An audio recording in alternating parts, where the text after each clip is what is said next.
Sudah? Sudah? Suara bisa didengar? Bisa, Rom. Bagus. Oke. Selamat malam, Bapak Ibu, saudara-saudari yang terkasih. Pada malam hari ini kita diajak untuk merenungkan tentang Santa Maria Magdalena. Dan berbicara tentang Santa Maria Magdalena, kita akan merenungkannya selama 2 kali pertemuan, malam ini dan besok. Mengenal Maria Magdalena, bayang-bayang masa lalu dan kesetiaan cinta.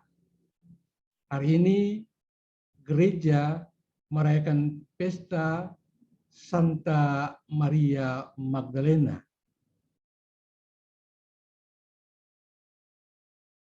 Jauh sebelumnya dirayakan sebagai pesta, sejak Paus Gregorius, gereja memperingatinya sebagai orang kudus.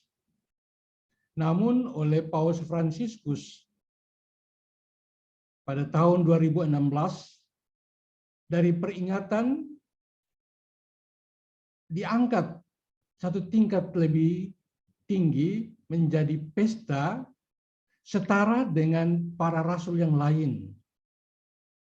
Karena bagi Paus Fransiskus, Santa Maria Magdalena, dia adalah seorang rasul. Nah, Bapak Ibu saudara-saudari yang terkasih, sebelum kita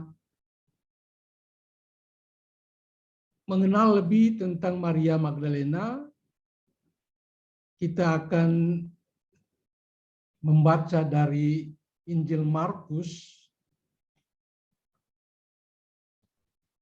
bab 2 ayat 18 sampai 22. Saya baca untuk kita sekalian. Pada suatu kali, ketika murid-murid Yohanes dan orang-orang Farisi sedang berpuasa, datanglah orang-orang dan mengatakan kepada Yesus, "Mengapa murid-murid Yohanes dan murid-murid orang Farisi berpuasa, tetapi murid-muridmu tidak?"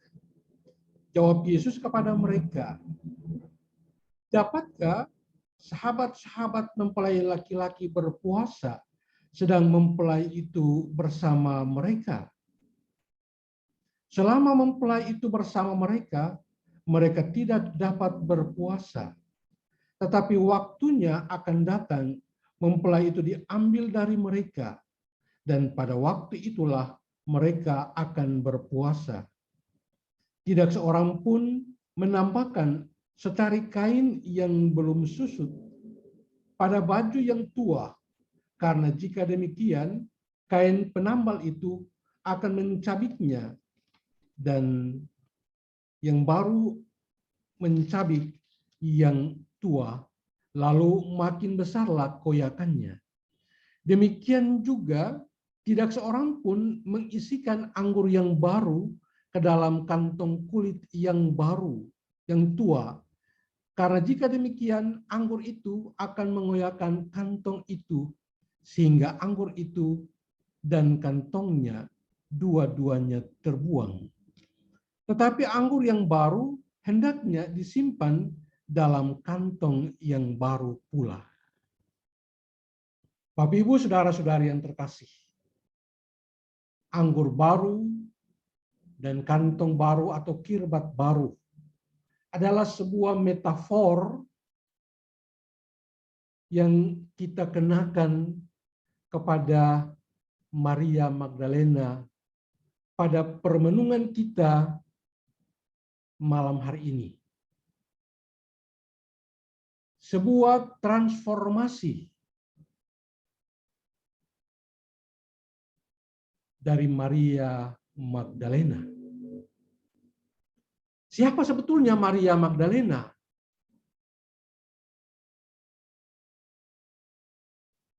Maria Magdalena berasal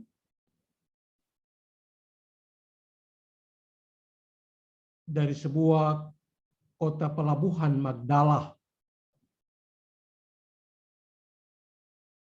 kota nelayan. Maria Magdalena adalah wanita yang masih muda, cantik, energik, idola dari masyarakat Magdala. Secara ekonomis, Magdalena berasal dari keluarga yang berkecukupan.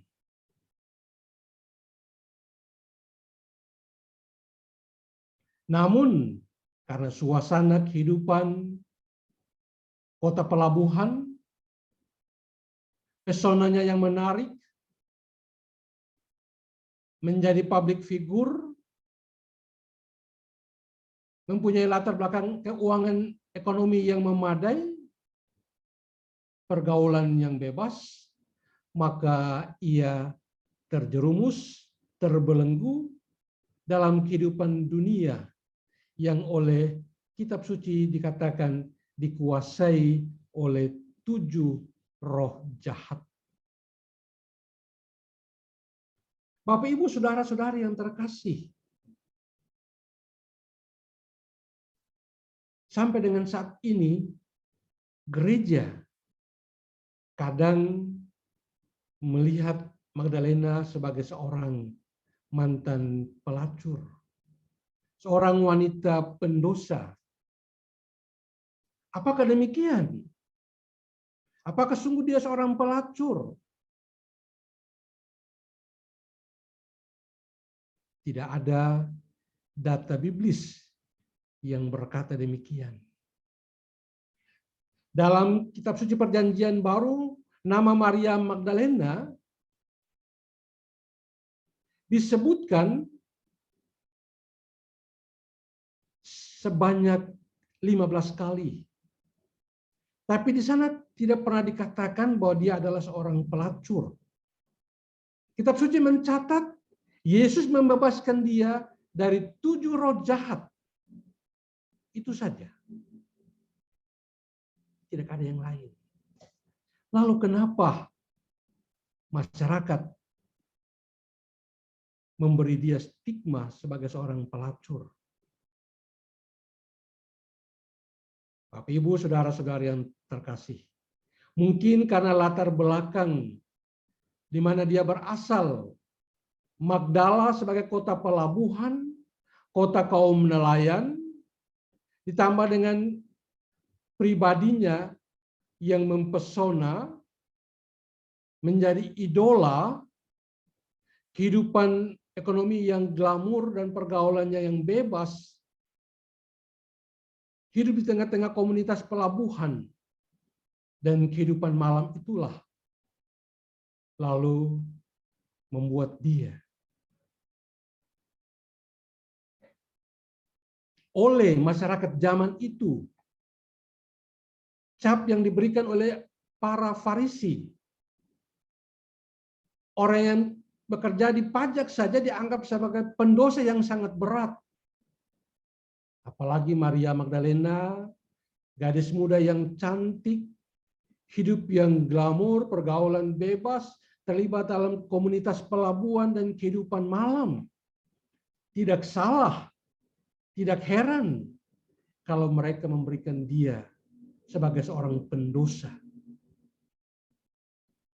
Itulah belenggu sosial, stigma sosial yang dibawa oleh Maria Magdalena. Kemana-mana ia dipandang hina. Kemana-mana ia dicibir.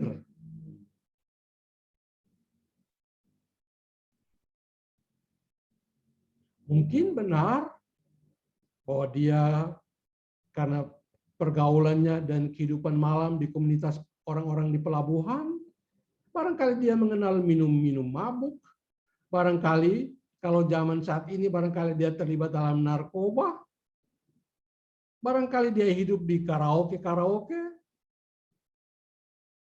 barangkali badannya penuh dengan tato, barangkali telinganya, lidahnya, pusarnya penuh dengan anting-anting.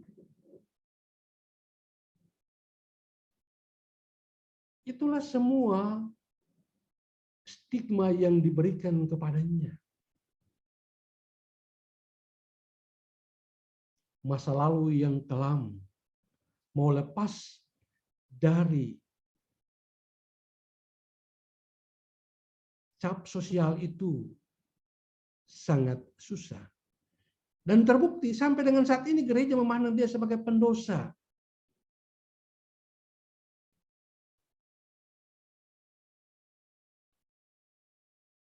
Ibu, saudara-saudari yang terkasih, butuh sebuah keberanian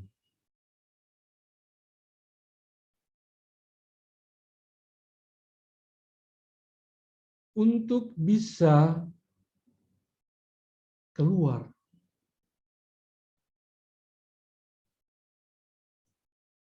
tujuh roh jahat itu. Kalau dalam perjanjian baru, surat Rasul Paulus kepada Galatia, jemaat di Galatia, bab 5, ayat 19 sampai 17,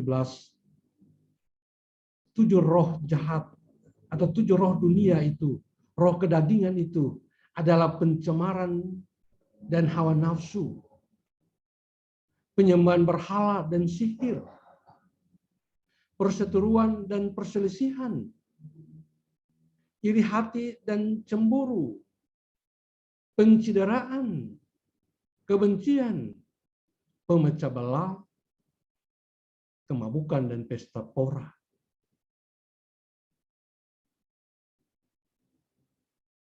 Mungkin karena masa mudanya dalam pergaulannya, karena cap yang terlanjur diberikan kepadanya, ia mencemari hidupnya, tubuhnya dengan minuman-minuman keras, alkohol. Barangkali karena sebagai seorang gadis yang cantik, dia ingin menarik dan memikat hati orang lain.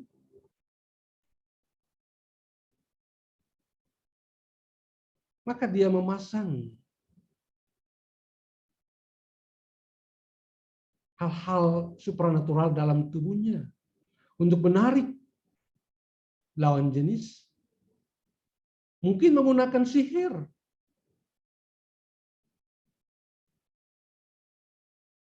Barangkali sebagai gadis muda,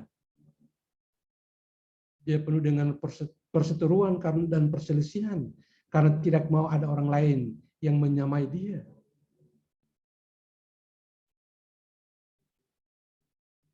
Barangkali sebagai gadis muda, ada iri hati dan rasa cemburu kalau ada gadis lain yang lebih menonjol.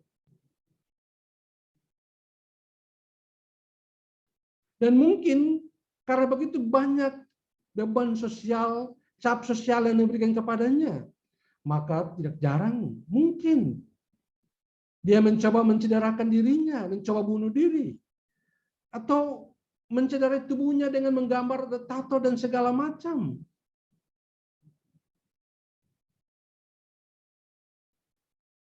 Mungkin karena kehidupannya lalu menimbulkan situasi yang tidak harmonis dalam rumahnya, orang tuanya.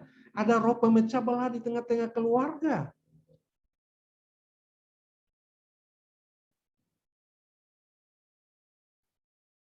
Mungkin karena dia sudah tidak bisa lagi menahan segalanya, maka dia lari pada kemabukan dan pesta pora. Itulah realitas anak muda yang saat ini kita hadapi. Dan itulah potret Magdalena pada zaman itu.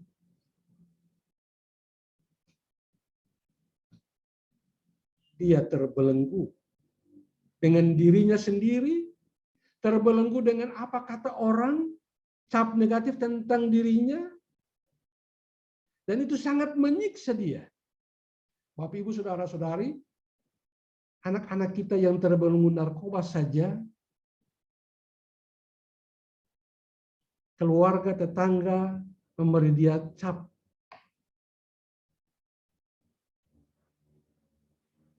Dan cap itu susah untuk dihilangkan.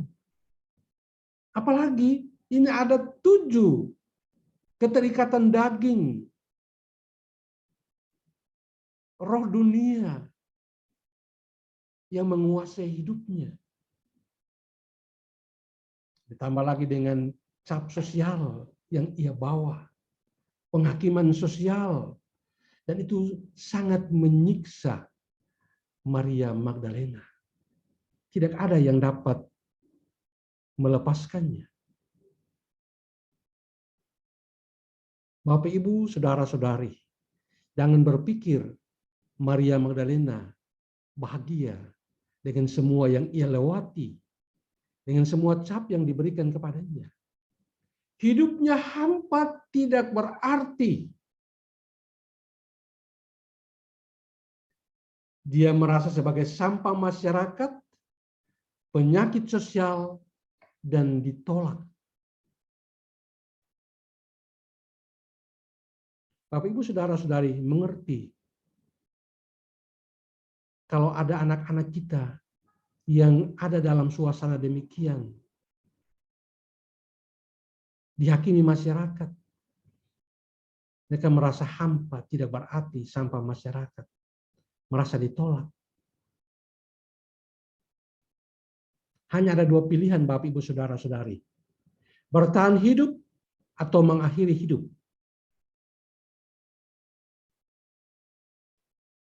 Dan Maria Magdalena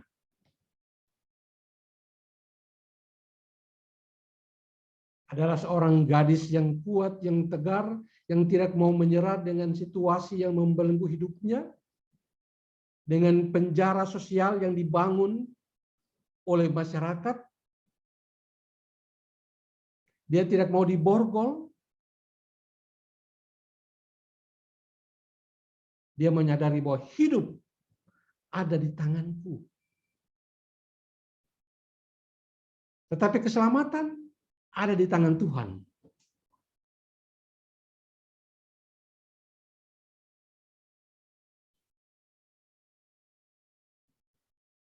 Dalam kisah Lukas 7, seorang Farisi membuat perjamuan dan mengundang Yesus.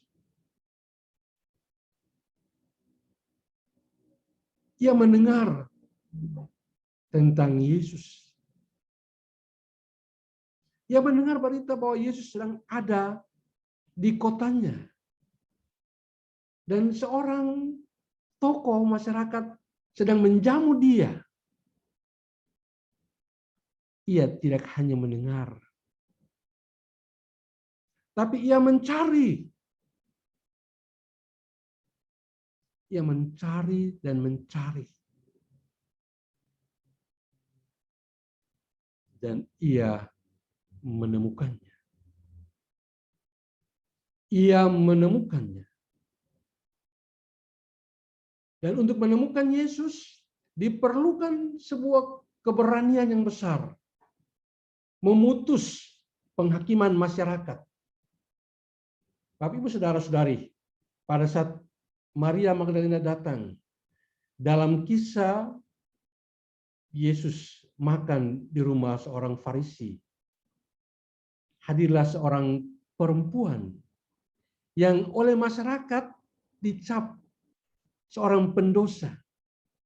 Berdiri di belakang Yesus, kemudian datang mendekat, sujud di bawah kaki Yesus, menangis, mencium kaki Yesus, dan membasuh kaki Yesus dengan rambutnya. Dan apa reaksi orang-orang Farisi? Kenapa Yesus yang adalah Tuhan, Guru, dia tidak tahu bahwa itu adalah seorang pendosa besar? Kenapa dia membiarkan Maria Magdalena menjamannya? Bapak, Ibu, saudara-saudari, diperlukan keberanian untuk bisa datang. untuk lepas dari belenggu itu. Karena Maria ingin hidup, ingin keluar dari belenggu itu, ingin dilepas bebaskan, ingin diselamatkan.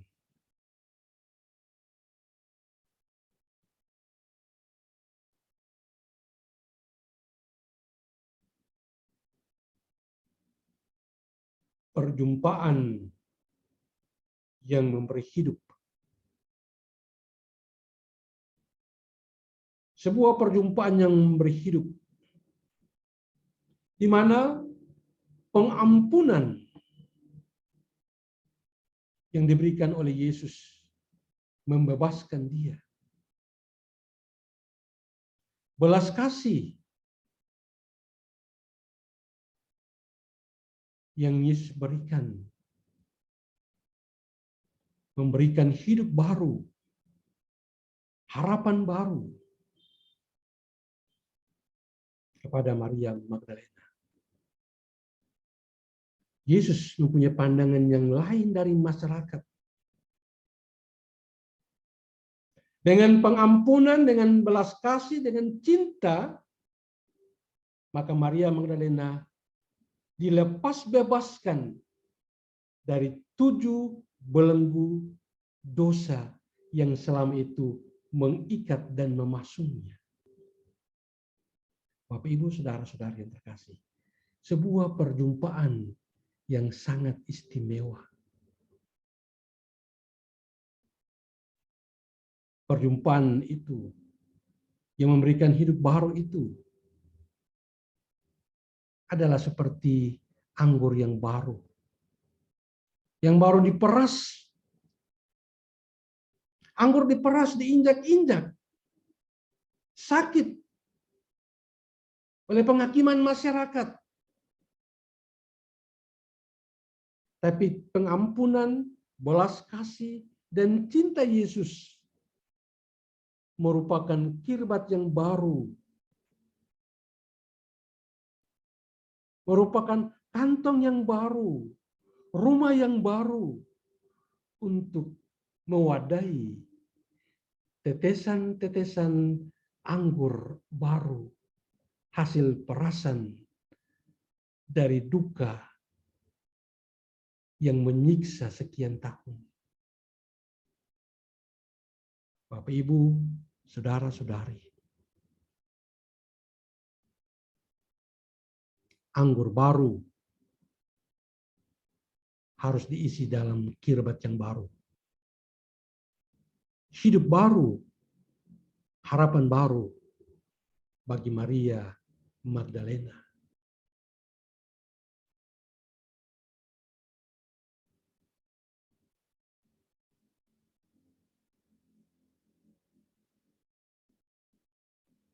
Saudara-saudari yang terkasih,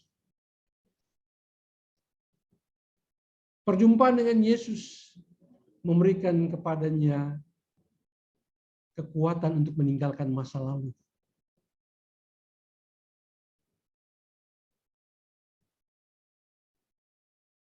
Sebuah pertobatan.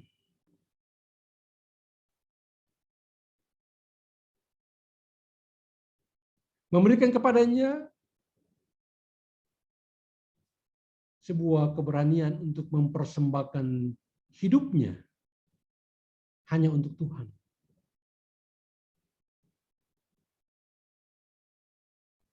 Tidak hanya mempersembahkan hidupnya, tapi juga mempersembahkan harta miliknya.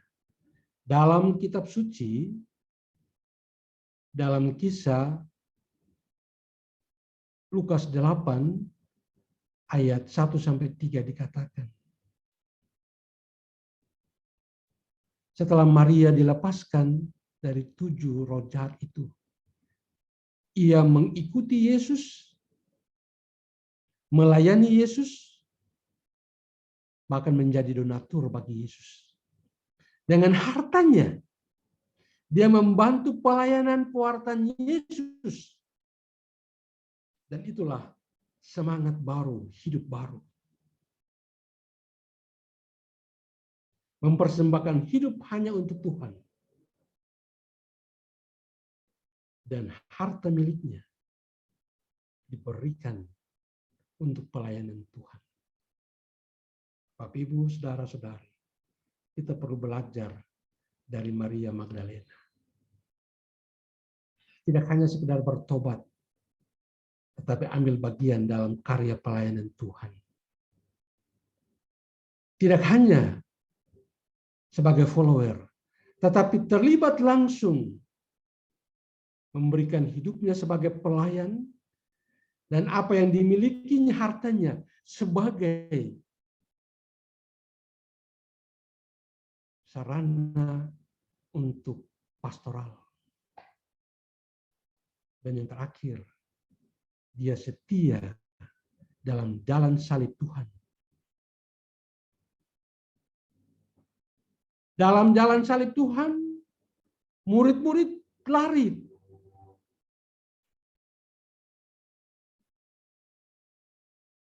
Tapi kitab suci mencatat Maria setia sampai di atas kayu salib. Sampai tombak itu menembusi jantung Yesus, Maria ada di sana. Magdalena ada di sana.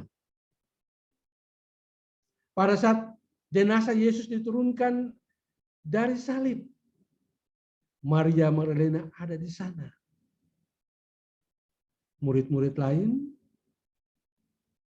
tidak tahu di mana. Hanya Yohanes. Pada saat Yesus dikafani sebelum dikubur, Maria ada di sana.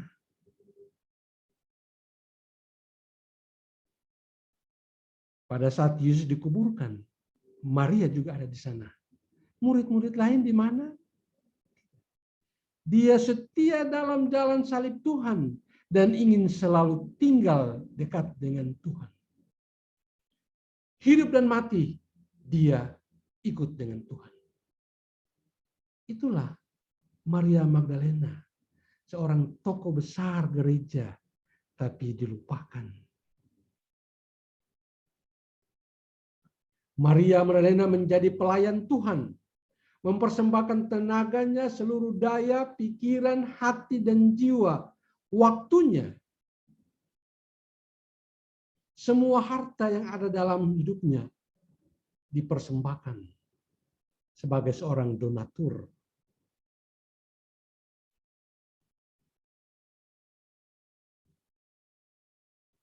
Hatinya selalu merindukan Tuhan dan menantikan Tuhan. Maka benarlah kata Mazmur, hanya dekat Allah saja aku tenang. Daripadanya lah keselamatanku. Kita boleh baca Mazmur 62 ayat 3-9. Itu semua sangat cocok dengan hidup Maria Magdalena. Hanya dekat Tuhan saja hatiku tenang. Matanya, hatinya selalu mencari dan menantikan Tuhan, merindukan Tuhan.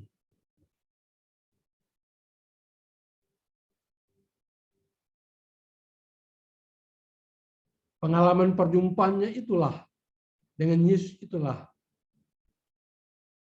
membuat dia bersyukur. Aku mau bersyukur kepadamu dengan segenap hatiku. Aku mau menceritakan segala perbuatan ajaib Tuhan. Betapa Tuhan memelihara dia. Sebuah pemeliharaan Tuhan yang luar biasa. Seperti benih kecil ini yang bisa tumbuh di atas batu karang. Ajaib pemeliharaan Tuhan. Ajaib perlindungan Tuhan.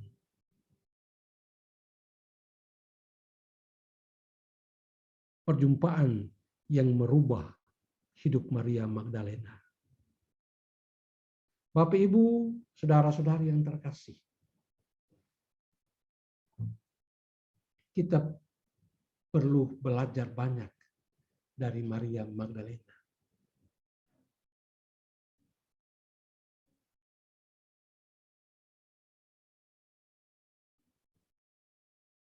dia berani keluar dari cap sosial dan memberikan seluruh hidupnya bagi Tuhan dan pelayanannya.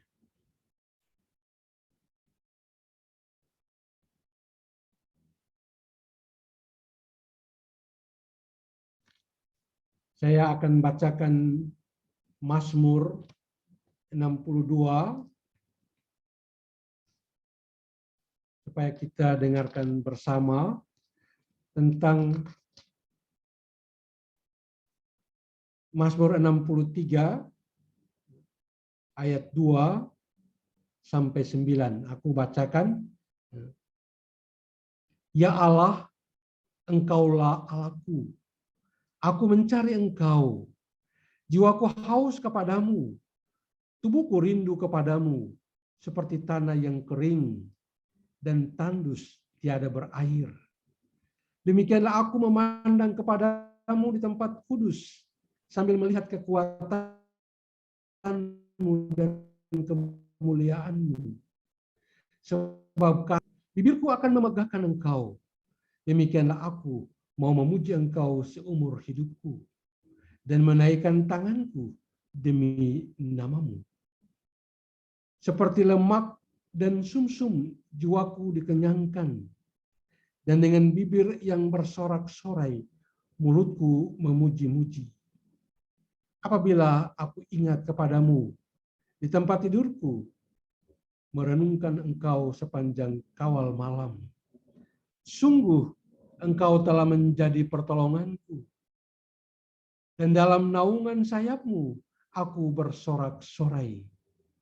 Jiwaku melekat kepadamu, tangan kananmu menopang aku. Bapak, Ibu, saudara-saudari, sebuah nada yang cocok untuk Maria Magdalena. Kalau seseorang dilepaskan dari belenggu yang begitu banyak, tentu dia mengerti apa artinya syukur dan terima kasih.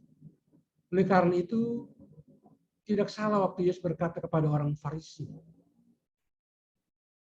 dia telah banyak memberikan kasih, maka dia berhak untuk dilepaskan, dibebaskan.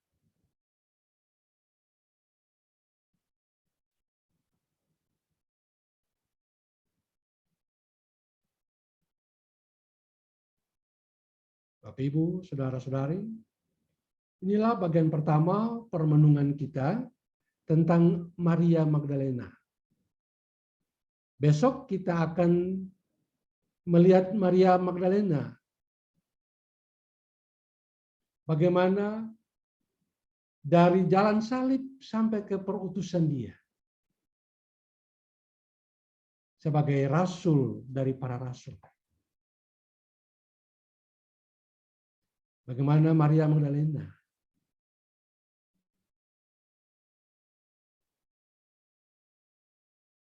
memaknai hidupnya. Ada 6 hal penting yang bisa dikatakan pada malam hari ini. Yang pertama, masa lalu yang membelenggu karena stigma sosial.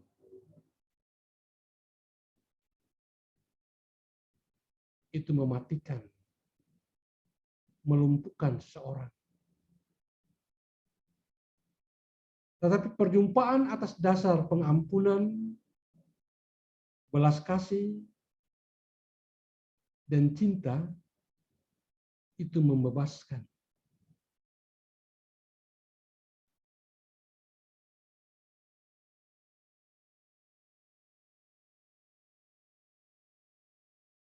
Keberanian untuk menerima orang lain, menghargai orang lain, mencintai orang lain apa adanya, memberikan hidup baru, dan akan berbuah.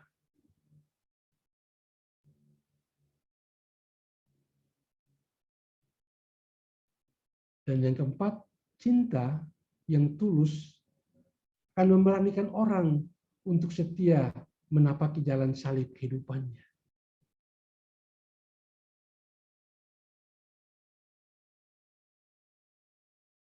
Dan yang kelima,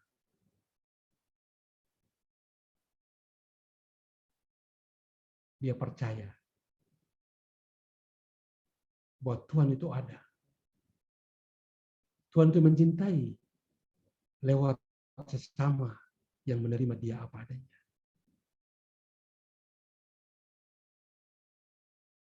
Dan hal keenam yang kita belajar dari renungan pada malam hari ini. Dari Maria yang diam adalah sebuah kontemplasi yang panjang. Hati yang rindu untuk tinggal dekat dengan Tuhan. Ada dengan Tuhan dan bersama dengan Tuhan. Bapak, Ibu, Saudara-saudari, demikianlah permenungan kita pada malam hari ini. Tuhan Yesus memberkati.